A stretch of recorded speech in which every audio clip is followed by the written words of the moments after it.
Let's get underway. All right, everyone, we have an illustrious guest with us today. Please welcome number 17 in SKC's program, but number one in your hearts, the Jake Davis. Jake, how you doing, man? Thank you for joining. I'm doing great. Thank you for having me on here. This is exciting. Yeah.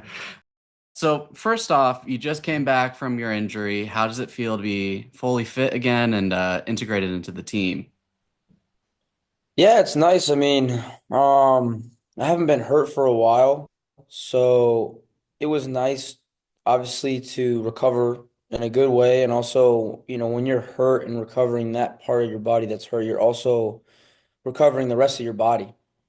And so I think even though we were only a couple games into the season, we're in still the beginning half.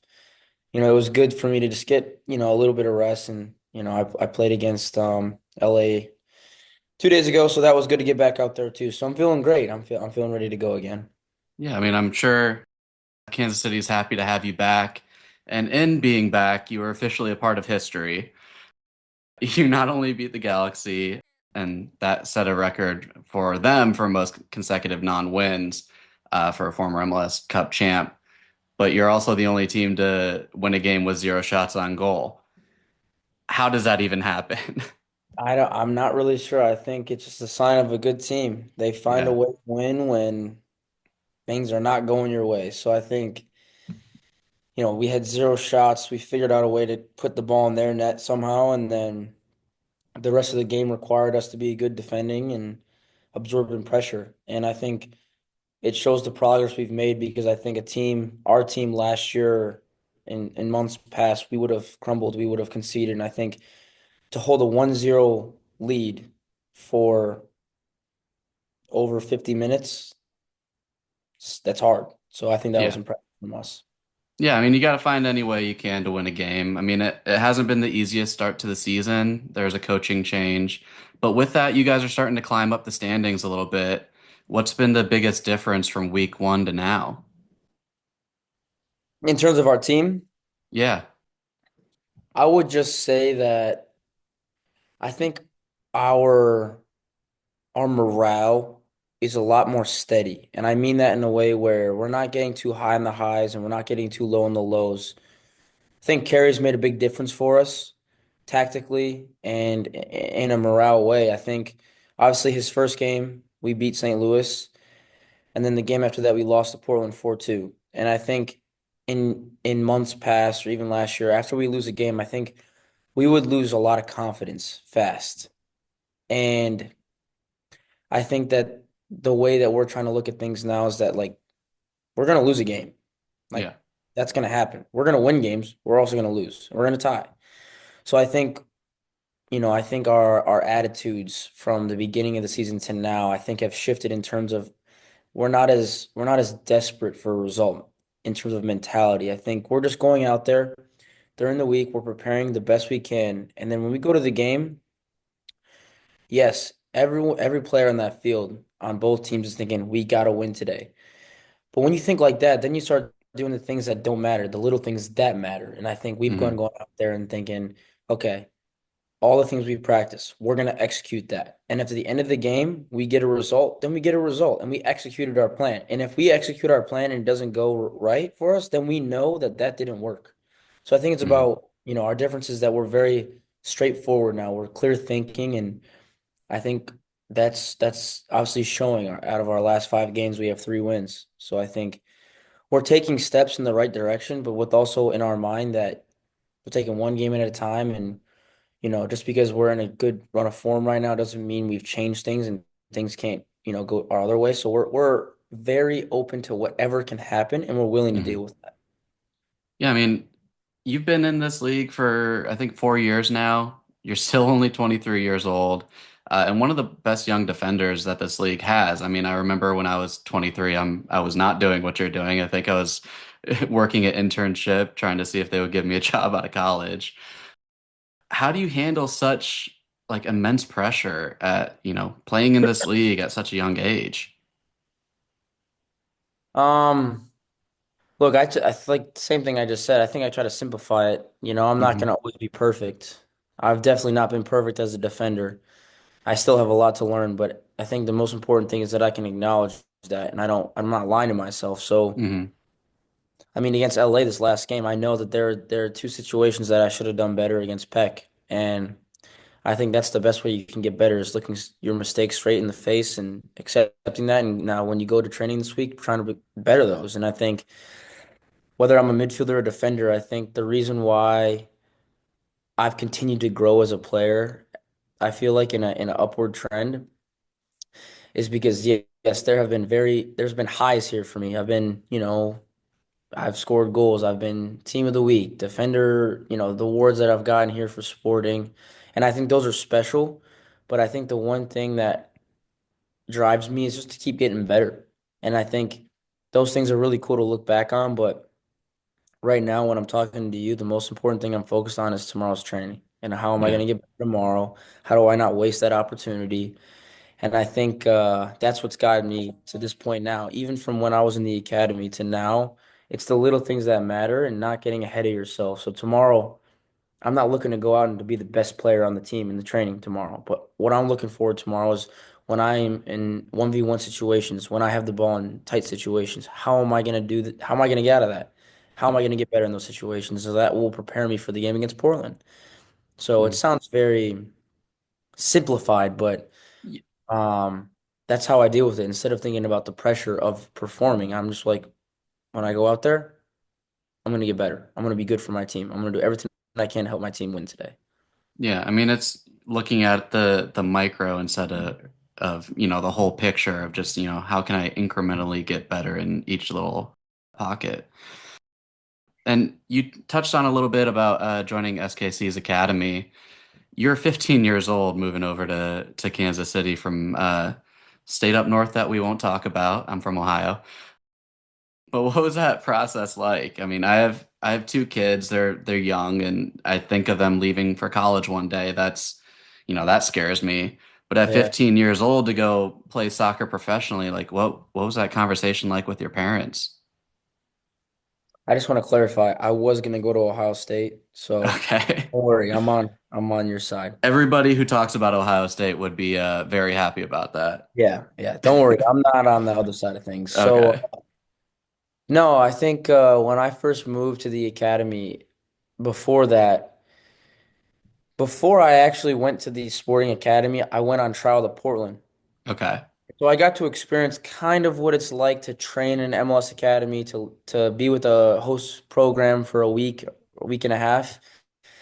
And so after that, that was when, I don't know, I was 15 and I was playing for a team in Michigan and I had gotten called up to a youth national team camp. So I was already kind of drawing some attention. And then obviously sporting had some interest. And so then we looked at sporting. And Mhm. the one thing I want to clarify is like when you move to an academy, it's not because, you're going to be a pro right away. Yeah. Sporting was looking at me because they're like, this kid has potential. Let's see what he can do. And I think that was the focal point of what my parents and I talked about it. It wasn't just going there and you're like, oh, things are going to be beautiful and great. You're going to be a pro now. That's not how it always works. I had to sign up for a grind basically. And Yeah. so my family's talk with me, that was the emphasis. That was, are you willing to do this? Do you want to be a pro? Because don't just go there if you want to just go experience something for a year and come home. Like, do you want to do this? And Yeah. I had a conversation with my nanny and she was really big on like, do you want to be a pro? And I was so young and looking back, I really had no perspective. I had no like wisdom. I was just a young kid that was like, yeah, I want to be a pro. Yeah. And Whatever I it think takes. whatever it takes. And I think when I moved to sporting, I realized after the first month or two, like it's going to be hard. And Hmm. it definitely wasn't easy. It's easy for me to say that now, but in the times that I was there, it was not easy. And I think it made me a stronger person. And I think at the time I had to go through those things to grow. And yes, it is not normal to do that. It's not normal to go through the things that some of us went through when we were in the academy, but it made me better, and I'm proud that I did that. Um, I'm very grateful that my family let me do this because it's a big sacrifice to them too. Yeah. So, but yeah, our conversation was just along the lines of, are you going to be okay living away from home, and are you okay with the grind? Because it's not going to be easy. And I think if I had maybe known what it was gonna be, and maybe I was gonna be more hesitant, but I think I was already so in love with the game of soccer that I was just Hmm. like, yeah, I'm going, you know? Yeah. I mean, what drew you to the game in the first place? Because, you know, soccer, it tends not to be the biggest sport in America. Was there something in your youth that kind of led you down that path? Yeah, both of my parents were soccer players. And Okay. so my dad, when I was younger, he was a youth national team coach. He had done, ODP. He was an ODP coach. Those are like regional teams and state teams. And he had played pro in the league before MLS. I don't know what the league was called, but it was like the indoor league. Yeah, I think So, MISL.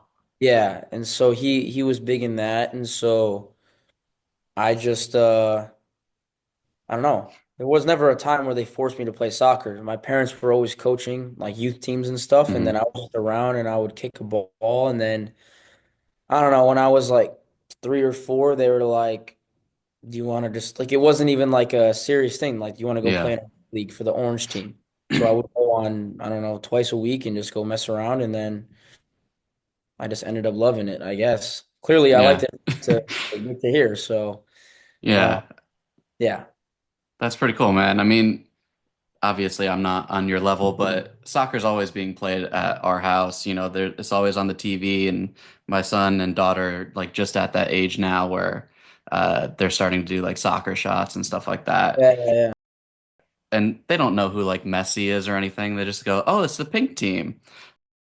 And he's just like he's looking at what they're doing and like trying to imitate it.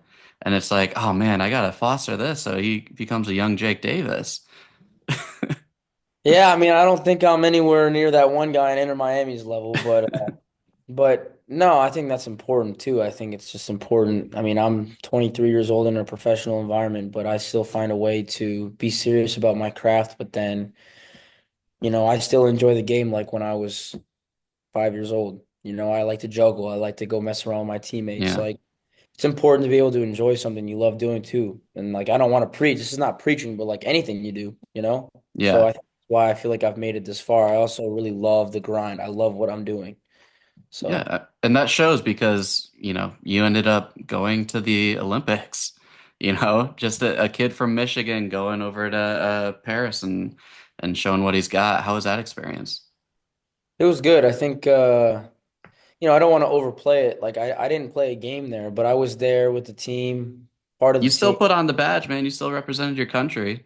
True, it's true. And I'm proud to Yeah. admit that. That's something I've never experienced before. So I would say, it made me grow as a person, as a player. I think it was nice to meet new people, new players at Hmm. a high level. And I honestly, going there, I didn't know if I was good enough. Obviously, I had been doing good during the MLS season, training well, in good form. But no matter what that means, when you go to a place with a high level group of players, then you don't know how you're going to be. And so Yeah. eventually, I had the nerves a little bit, but then I showed up, trained well, and I not in even in an arrogant way, but I just was like, I can hang here. And so I Yeah. think from that first day of training to the end of it, I grew so much in terms of confidence, what I was learning, who I was around. Um, and it also helped. John Pool's camp was here, and also one of my Mhm. best friends, Gianluca Busio. So those guys made the integration easier, I'd say. But all in all, to experience something for your nation it was a proud moment. I don't think I really knew the magnitude of going to the Olympics. I still don't. I don't think, and I think now that I sit here and you ask me, I'm very proud. But the more way I look at it is like I grew from that, Yeah. the quality and the tactical side too. Yeah, and you're able to take that back to your club team, which in 2022 you made your first appearance at only 20 years old. I mean, all that hard work and dedication that you've talked about led up to that moment. What was it like finally being able to take the pitch and represent Kansas City? Like when I played for Kansas City, Yeah. definitely special. I think like you think you know so much in a moment. You think that I deserve to play or I should do this. You think you know so much. So I think when I made my debut, in not even an arrogant way, I was just like, I'm ready for this. Hmm. I'm ready. And I was not ready. Like, I was not ready. But it was good to make my debut and see what the level was like. And then the next year, I had played a couple games, and I think it meant more to me. So obviously, making my debut is, I mean, that's a day you'll never forget. But I think what meant more to me was more when I started playing consistently and actually becoming a part of the team. Because yes, it is cool to make your debut for your team, but Hmm. when you actually become somebody for the team and you're valuable, they rely on you. I think that yes, there's pressure that comes along with that, but as a player, you want that responsibility. You want to be able to, you want the opportunity to perform for your Yeah. team. And I think that means a lot more to me. And I think I always hold that closely to me. And I don't take that for granted, having the Yeah. opportunity to play every game. Yeah, and not only perform for your team, but for the fans who show out every single week, what's it like playing in front of probably one of the better like atmospheres in MLS? It's special. I think even the fans, I'd say they've always supported me at whatever level I was at. Mhm. And I think especially when I started to become a regular on the first team, they uh they had my back. And I Yeah. think, obviously when I first started playing, it was kind of like like on the spot, this kid comes out of nowhere playing very good. And I think even when there were times when I couldn't live up to that in one singular game, they had my back, Hmm. like it wasn't so demeaning, and it wasn't like they were like, "Oh yeah, this guy's a flash in the pan." I think they've always had my back, and I think yes, times have been tough at our club, but I think all in all, our fans, it comes from a place of care. When they're frustrated with us or when they're happy, they care. And I think I'd rather see frustration and all the emotions than nothing. And it just shows that we have a good fan base that truly cares about what we're doing here. And I'm grateful. I think they bring it every game. Yeah, and there's a special relationship because you are, part of the academy. So I think there's like they feel a sense of, I don't know, camaraderie with you because they see you go up through the academy and then make your first team debut versus somebody who, got transferred in from somewhere Yeah. else. Yeah. Yeah, I think I hold that closely too, just to be able to have seen how this club, I moved here in 2017, 8 years I've been here. Yeah. So I think I've seen this club grow in some ways, and I think not just at a first team basis from the academy into the second team to now. I think I've seen a lot of things, and I'm proud to say that. But again, I don't want that to sound like I'm satisfied. I think Yeah. I'm always wanting to grow with myself and with the club. So I Yeah. think I'm excited for that. Tomorrow at training, I'll be happy. I'm excited. That's amazing. And so we made sure that we hit you up in May and not April because I didn't want to be part of what I thought is a video that rivals the dinner party episode, if you've ever seen that. That being the April Fool's joke that Daniel Shalhoub played on you last year. That's It correct. was so devastating to watch. How are you still able to walk around after that? Listen, man, I've moved on from that. That shit. Sorry, I don't want to swear. No, you're Um, good. You're good. That definitely caught me off guard. I think looking back, it was so funny because I had absolutely no idea what was going on. Mhm. But luckily for Daniel, I couldn't get him back this year. So, but yeah, that was my God. That was the first and last April Fool's prank that would get on me, I hope. So, Yeah, I mean, to set the stage for people who haven't seen it, you were invited to I think elementary school to come and talk and hang out with the kids for a day, and everybody pretended like Daniel was supposed to be there, and they gave you a hard time. They started chanting his name, and I don't know, man, I just felt so bad with the look on your face, and then the joy of you seeing Daniel and just being like, I'm just so happy he's here. I was just more I didn't even feel, you know, in a way when they kept asking me about him, I didn't care about that. Like if they Yeah. wanted to know about Daniel, that's fine. He's a good guy. Like, cool. It was at Yeah. the end that got me when they started chanting his name, and I was like, oof, What's this damn. guy got? Yeah, like, nah, it's just more like, damn, they must have not enjoyed this. So I was like, okay, whatever. And then I saw Daniel walk in, and that's when I got most happy because I was more worried about these kids just didn't have a good time. Not even Yeah. about they don't like me or this and that. I was just Hmm. like, damn. And when Daniel walked in, I didn't even realize it was an April Fool's prank. I was just like, oh, dude, good thing you're here, bro. These kids, they like you a lot. Yeah. So it was definitely good experience. Yeah. So if we have a little bit of time, I'd like to end it with a game, if you're Okay. down. So when I was growing up, there was a trivia game called You Don't Know Jack. I don't know if you've heard of it, but I thought we'd finish off with a game I'm calling You Don't Know Jake to try to get to know you a little bit better. Okay. The points don't really matter. I'm not keeping track, and it's Okay. not necessarily even a quiz. Alyssa, my producer, will cue some game music in post. KC Current, the NWSL team, play at their own designated stadium, the first women's specific soccer stadium in the US. If you could take one thing from one of their players, would you rather take Lillibonta's goal celebrations or Dabinha's worldies? The Beanas, Worldies. Yeah. Not a big fan of seeing you twerk on the big screen. I don't know if I could rock that one. I think Lowe has Yeah. that covered. I don't think that one's not for me. I don't think. Yeah. How's it? I mean, side note, how has it been to see kind of the evolution of the current over the past couple years? Yeah, it's cool. I think what they're doing is amazing. I mean, I always go to their games when I get a chance, and I think not just the stadium and the progress of the club, but their team is really successful. And I think Hmm. I know a couple people on the team. They're from Michigan, and I grew up with Michelle Cooper. Okay. So it's cool to see that, we're both playing for the sports teams in Kansas City now together. Yeah. But yeah, I love what they're doing, and I always, whenever I get the chance, I always go out there. Detroit style pizza or Kansas City barbecue? Wow. Wow. I've never been asked that before. Ah, you got me here. I'd have to say Detroit style pizza. Ooh, underdog.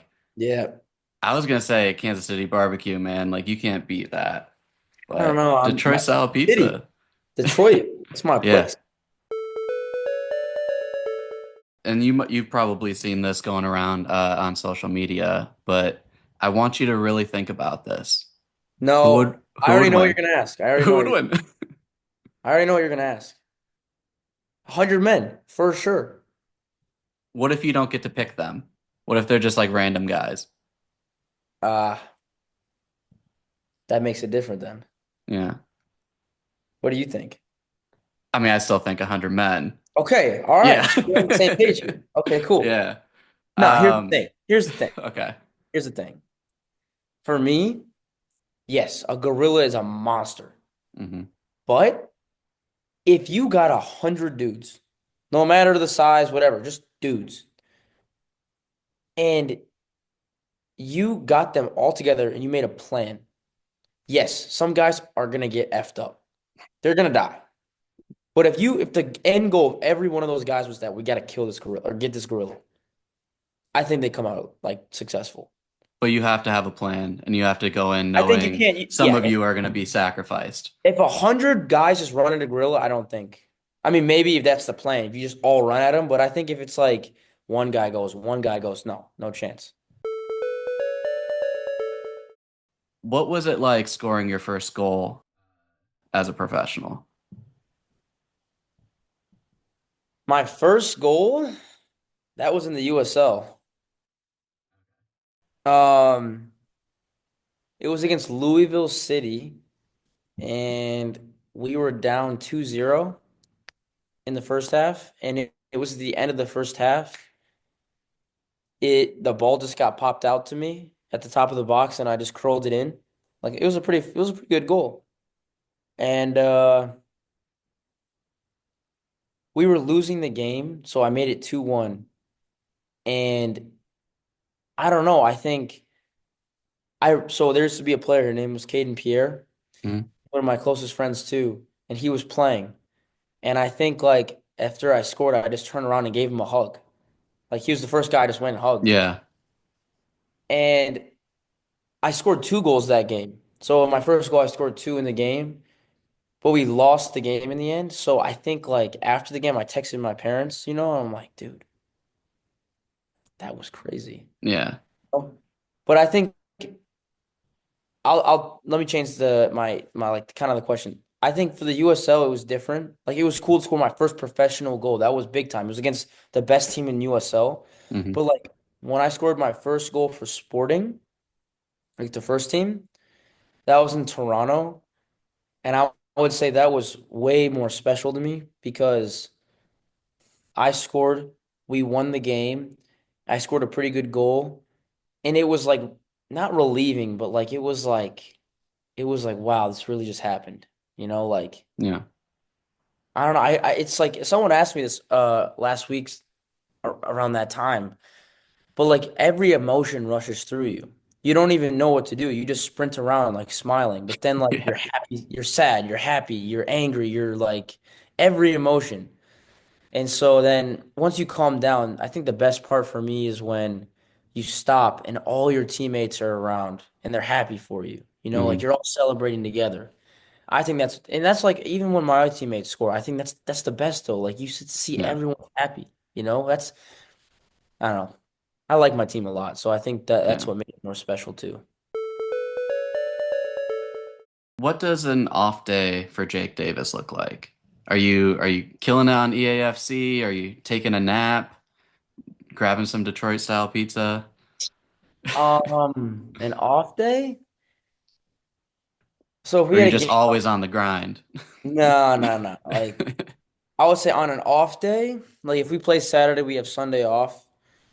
Wake up Sunday, shower, clean up, get a night, get a Hmm. nice outfit on. Uh, there's a place in Kansas City called. Okay. I'll go there, get like a espresso or a tea, some breakfast. It's like a coffee shop. And Hmm. then from there, I'll probably go for a walk in the park, something like that. I don't know, like just like get outside. Hmm. Also, the weather's warmer now, so we'll put it in Yeah. that when it's Yeah. nice out. Yeah. Um, go for a walk, and then by that time, it's probably like 1 or 2 o'clock, and then I'll get on my PlayStation. I'll play some pro clubs on Okay. EAFC with Gianluca Busio. Him and Hmm. I play all the time. We're not very good, but we'll play for a couple hours. Then after that, I'll probably go to the grocery store, get some food, make some dinner, watch a movie. Yeah, really chill. Or Yeah. in a different sense, if I'm not doing any of that, I'll probably wake up and go golf with John Camp or something. Yeah. One of the other. One or the other. Final question. Who's had the most impact on your career? Hmm. That's the first time someone's asked me that, like straight up, just like Wow. that. Well, only good questions here on Underway. Yeah, it's true. It's so hard though. So Yeah. many I mean, you could go the player route, you can go coach route, somebody in your personal life. on my career.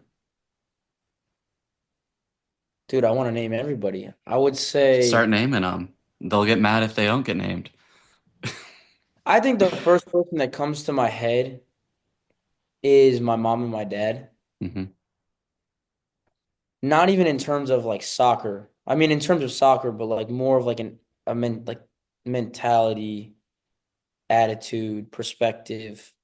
Like, because without any of that, you're just in the gutter. You're just Yeah. so I would say my mom and my dad, like my family, my brother, my mom, my dad. Outside of that, I would say Roger Espinoza. I would say Johnny Russell. I'm just gonna start naming.